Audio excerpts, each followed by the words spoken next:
Ciao Juventini of the world, my name is Giuseppe, welcome back on the channel, I hope you're all doing well. It's a busy Saturday also in Juventus. For what reason? Because we know the dates, of the chronology of the games of Champions League. Igor Tudor just spoke in press conference, and then there is that crazy name that is popping up since today a lot. It's the name of Luis Openda, and we'll go through the three topics. So I hope you're all doing well. Beautiful Juventini that are watching from home. Yesterday I know that some people, not a lot, but some people told me, Beppe, we have some problems with the audio because we don't hear you loud enough. It could be that yesterday I was recording at 11:30 p.m. in a hotel room, that I was speaking quite silent and not loud enough. So let me know if today you hear me a bit better, yes or no. I'm not recording outside because honestly in the area around the hotel it's not that there is a lot of things to do. So I said, you know what, with my computer I have all the information, also because I'm really in a rush because today we have a big day. So before speaking about the three topics that I just mentioned, I would tell you that yesterday was a really great evening. We had the opening ceremony with Stefan Lichtsteiner, with Sebastian Giovinco, and it was extremely nice to meet them. Of course, it was a ceremony with a lot of people, did some pictures, some meet and greet. Today will be the core with a lot of Juventini, with a lot of fans from Toronto. So I really can't wait to meet a lot of people. That being said, let's go back to Juve because we don't have that much time. I will not do a big one. The Champions League draw, we know it, we just saw it. So there was also the question to Igor Tudor. And what did he say about the Champions League, about the draw? Was it good, not good? He said, look, could have been worse, could have been better. But what I said to the players is to enjoy the draw. We were not physically in Monte Carlo watching the draw, but we were there with our thoughts. And I said, enjoy them because you suffered a lot. You made a lot of sacrifices last year to reach it. So now that we are playing the most important competition, as soon as the music starts, well, enjoy that competition. And that's what we did. So beautiful. Who are we playing? We already know, so I will not go through all the opponents, etc., but I tell you the different dates. So the 16th of September, we are already playing in the first game against Dortmund, so right after Inter. So in chronology, we play Genoa, international break, Inter, and immediately Dortmund. The good thing is that we are playing at home, so we are not traveling for that game. That's an important. Before going to Villarreal, then there will be end of October Real Madrid in the Bernabeu and Sporting before going to Bøde Glimt. This is in the north of Norway. It will be actually the team that played the first time in the competition as high in the world map in a European competition. It will be totally crazy. So let's see, because it will be end of November, so the temperature will be quite cold on a synthetic grass, so it's not the ideal situation. So hopefully we already have enough points so that we can rotate and not play Bremer. I will not risk Bremer into that game, and then Patos. We play them on the end, mid of December, the 10th of December. I hope really that we already have, after these 6 games, enough points to already know that we qualify in the top 24, so that in January against Benfica and then against Monaco, we are playing actually to arrive in the top 8. It would be extremely important, because I tell you, if you didn't do your job before, in the games of January, everything can happen. It's not the ideal situation. So make sure that fast we get with a lot of points.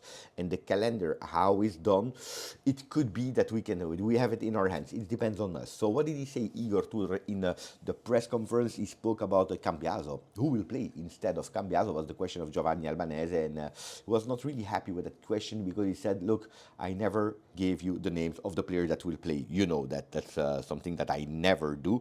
Who can play in that position? Everyone. All the players that are wingers could potentially play there. So he really doesn't want to give any advantage to Patrick Vieira there. So he knows who will play there. Of course he knows, but he will not reveal it. Everyone. What about the Mercato? There was something that he said that was important. He said Mercato Complicato. What does that mean? Complicated Mercato, which means he's not happy. He's not happy. Then the journalist was asking him, you asked for 3 players to actually have a Scudetto Juve. Only 2 players arrived. He said, look, guys, I said that the first time in the month of March. Then it's you that kept repeating that story of the 3 players to arrive to the Scudetto. So, guys, not a lot of things have changed since then.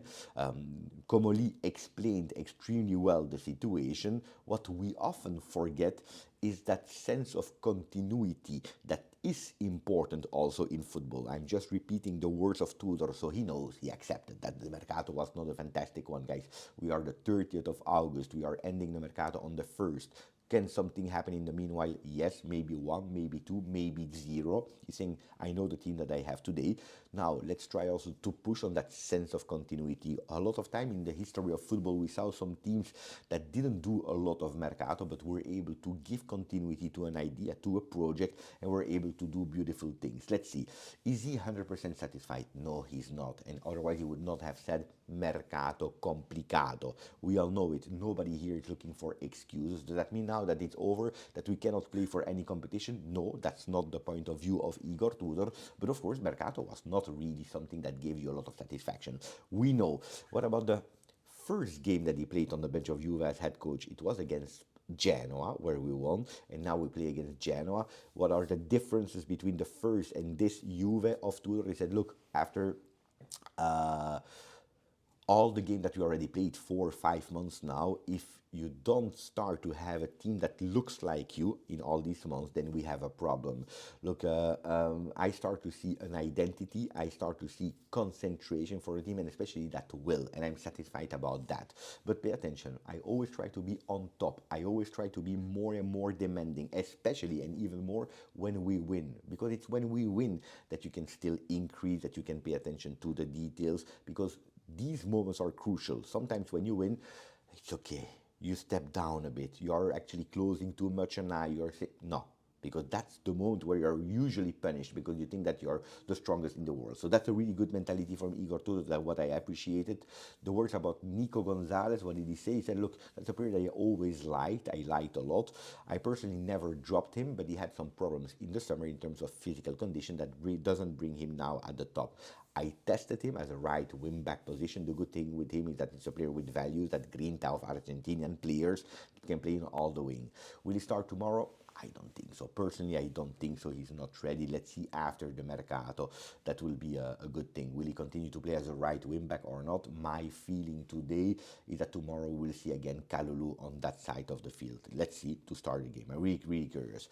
Important thing, and this is really Tudor running.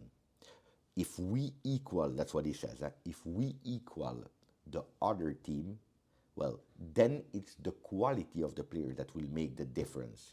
But you must equal at least the running, the physical condition, that intensity. Because from the moment that you are not matching that, then that's where we start having problems. So he's really insisting on that intensity, running, giving, not giving up. If one is running more, you need to match it, or you try to surpass it, always trying to do a bit more in terms of intensity than the other, and going hard on that one. Kalulu, Cabal, and when he will come back, Ngati are players that can potentially play as a left center back. So he's telling us on that position, Mercato is close. There is Kelly, and then we have some subs there on that position. He didn't mention Rui, that we heard in terms of Mercato could possibly leave. Last year, when he was on the bench, we were already out of all the competitions. Are we ready to face now a multiple competition with the games of Coppa Italia and Champions League, etc., etc.? He said, absolutely, yes, we are. Can we play a 3-5-2? Yes, it could be an alternative formation with two strikers, of course, referring to Dusan Vlahovic and Jonathan David. Could we play with Jonathan David behind the striker in that 3-4-2-1? He said, difficult. No, I don't see him. If you play with a 1-2, he could potentially play behind the two, but not in a 3-4-2-1. At least that's his idea, so that's clear. If he cannot play in that 3-4-2-1, that means that he will not play together and Vlahovic and Jonathan David. That's a really important one that he gave away. What about Kalulu as a right wing back? He said the movements that he made were perfect. That's what he said. So let's see, guys. I wanted to keep it short because I have a huge, big planning. I hope you enjoyed the effort of between two really recording. If you didn't, please put a maximum of like, continue to subscribe. Grazie, forza. Juve. Tell me about the audio, if it's better.